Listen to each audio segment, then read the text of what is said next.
Welcome to Typography 101 for SLC Graphic Design. Glad you're here. So, what is typography, you may ask? Well, typography is the art and technique of selecting and arranging type. Easy enough, but Jake, what is type? Well, good question. Type is any type of printed letter. That could be on the computer, on a printed document. You could handwrite type. You could put it on a painting. You could put it on a keyboard, typewriter. Anywhere there's letters, there is type. So when thinking about type, we have to acknowledge typeface and fonts, which are the specific design of the type and are measured by point. So here we have 23 point Times New Roman. Times New Roman is a very popular font. Another one is Helvetica. Helvetica is the most widely used font throughout the entire world. It's used on everything. Another one is Arial. Comic Sans. You may have seen Comic Sans around, or Open Sans. And some of you may know, Open Sans is my least favorite. Why, you may ask, Jake, is Open Sans so bad? Well, it's the default font in LucidPress, and to be honest, it's quite boring to me. Sure, it may have its place, but for me, no thanks. These are just a few different kinds of typefaces and fonts. There are literally millions. So, what is sans serif versus serif? This is a type of font. You saw that we had Comic Sans, Open Sans. I want you to look at these words, sans serif and serif, and tell me, do you see a difference? What is the main difference? Well, hopefully you found that the top ones has no extenders on the ends of the letters. If you look at serif, the ends of the E, the ends of the R, the top and bottom of the I, it has extenders, which we call serifs. Sans serif simply means no serif. So what about all this typeface typography stuff, Jake? Why should I care about that in graphic design? Well, let me tell you.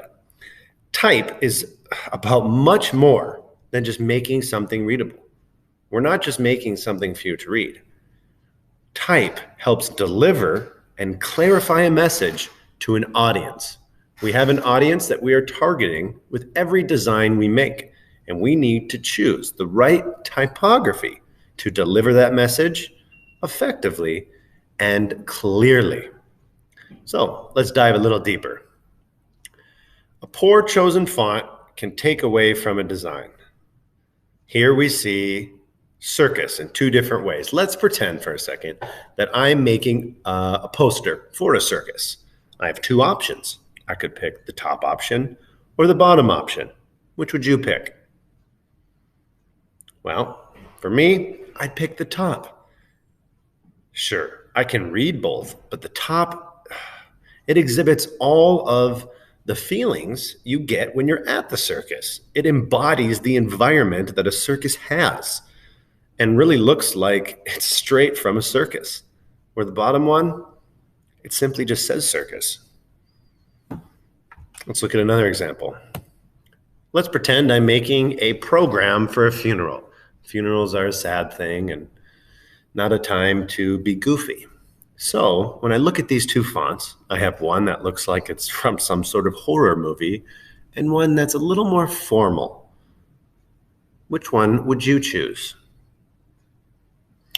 This time, the fun font up top is probably not the best for our circumstances. We want to show a message that it is a funeral, it's a sad and somber time, and not one to be goofy like our top font. That is why choosing the proper font for everything you do is so important. There's a couple different terms we want to learn about when talking about typography. First is leading.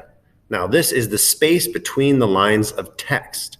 They actually used to use lead in old printing presses, and that's why it's called leading. And leading definitely matters in graphic design. Here on the left, you'll see leading that is very tight, doesn't have a lot of space. And on the right, we have a normal leading. Which one do you think is easier to read? I definitely think the right. Having the correct leading, especially when we have a lot of text, is very important. If we're using just headlines, maybe our leading could be a little smaller. Next up, kerning. Kerning, that's interesting. Well, that is the space between the letters. Again, a reference back to the old printing presses where they would have to add kernels between each spot. Kerning. Do you see a difference in kerning in these two examples? Yes, the one on the right has a really tight kerning where the letters are almost overlapping. Where the one on the right looks a little bit like normal and is much easier to read, if you ask me.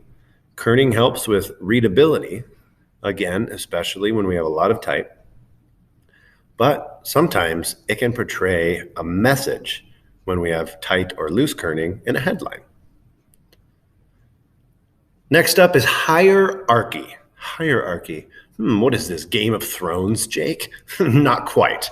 Hierarchy is organizing content in terms of importance. When people talk about hierarchy, they're usually talking about kings or queens or something of the sort. Who is the heir to the throne? Hierarchy deals with what's most important.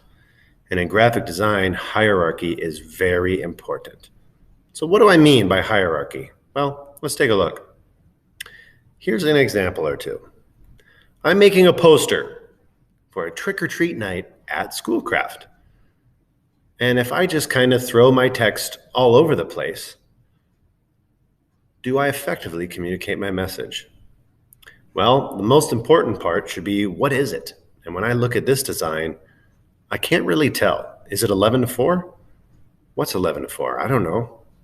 Stop by for a treat bag. What kind of treat? I don't even know what this is. Show off your costume. Where am I going? We can see it says SLC Trick or Treat on the side and small and not noticeable. Okay, I probably want to make sure people know when it is. I could see the 11 a.m. to 4, but what day? Oh, if I look near the bottom, I can kind of see it's on Friday, October 30th, but I'm using a black font on kind of a dark background, which makes it tough. I don't even know where it is. Maybe one of the most important things is, where is it? Schoolcraft Learning Community. I can barely see that. And I would have to say, one piece of graphic, the pumpkin, is way too big, and the other way too small. I didn't keep in mind what was most important for my audience to see. So I had to redo it. And I think it turned out a little better.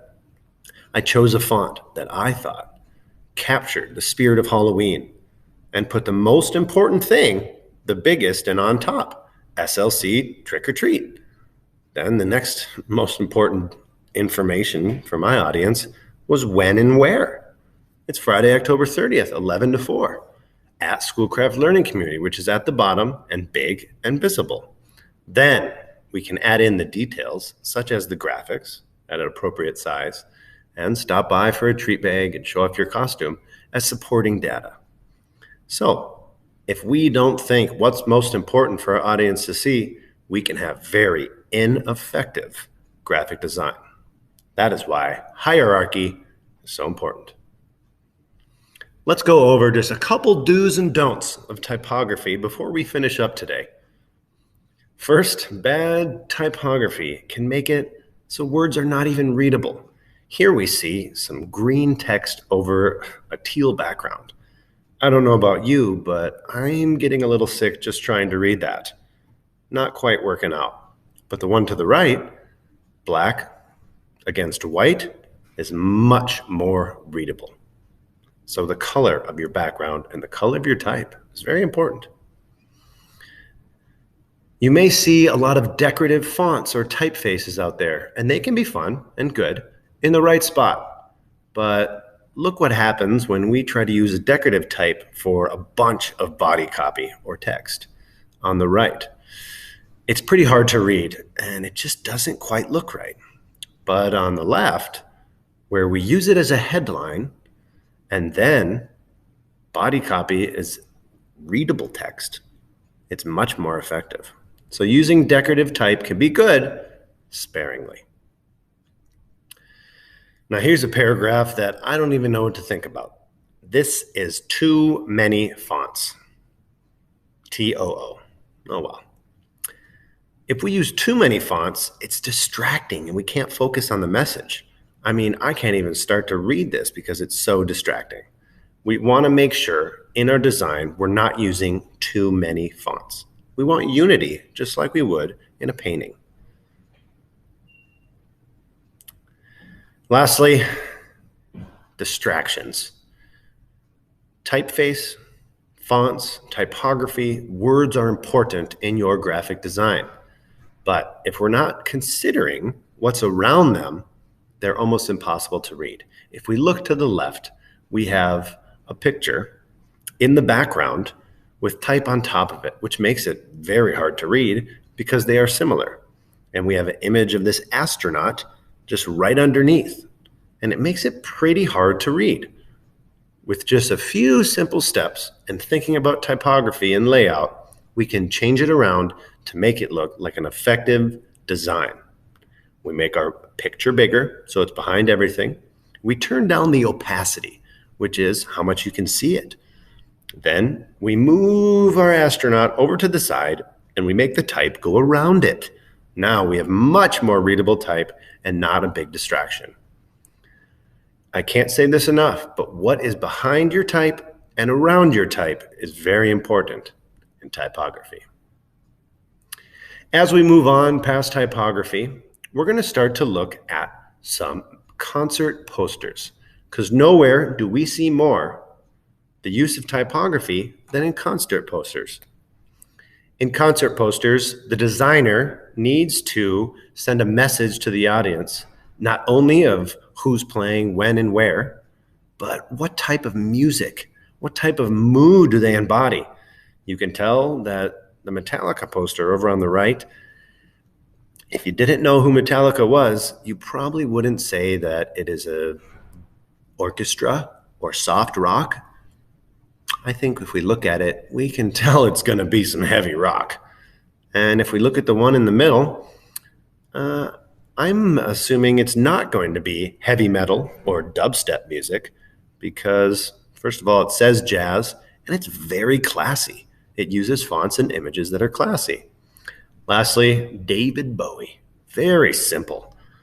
Just using simple imagery and putting text over the top that we can read and giving us that attitude of Ziggy Stardust with a simple lightning bolt. You don't need too much on any of your designs. So be thinking about a musical act that you would want to make a poster for. This could be fictional, could be real, could be fake, could be made up. It's up to you. And next week, we're going to look at some more music posters and even think about creating our own. So that's an intro into typography. Now head over to the Kahoot assignment and take a little quiz to see how well you know graphic design and typography so far.